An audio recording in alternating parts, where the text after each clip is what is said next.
જય સિયારામ દરેક મિત્રોને જય સિયારામ જય સિયારામ જય સિયારામ. તો તમે બધા કેમ છો? તમે બધા મજામાં હશો? અમે પણ મજામાં છીએ.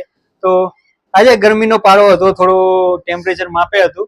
તો આજે થોડી ઘણી એવી સરસ મજા આવી હતી, કારણ કે અમારે લગભગ ગરમીનું પ્રમાણ ઓછું હોય છે. એનું કારણ છે કે બહારથી પડદા મારેલા છે એટલે.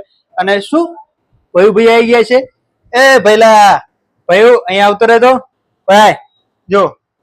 તો મારો બાબો આવી ગયો છે અને અમે બેઠા છીએ અને સાઈડમાં ડિઝાઇનિંગનું અને સાઈડમાં પિક્ચર જોવાનું ચાલુ છે.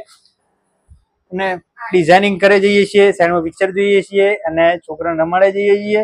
અને આજો આજો આજો આજો આજો આજો આ ઘંટા તો હમણાં કોઈને ગોળતો નથી અને રોવાનું વધારે કરી દે છે.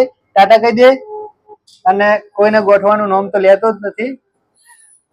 ચરબી ઘણી ચડી ગયો હે, પણ બહુ નાનું છોકરું છે, બહુ મજા આવે એની સાથે રમવામાં. તો મિત્રો, આજના વ્લોગમાં બસ આટલું જ. તમને મળીએ છીએ એક નવા વ્લોગમાં, કેમ કે હમણાં લગભગ મહિનાથી આપણે આવા જ વ્લોગ બનાવી દઈએ. તો તમારો ખૂબ ખૂબ આભાર. અને આભાર તો તમારો કે જે 5-6 જણ સ્પેશિયલ જોવે છે.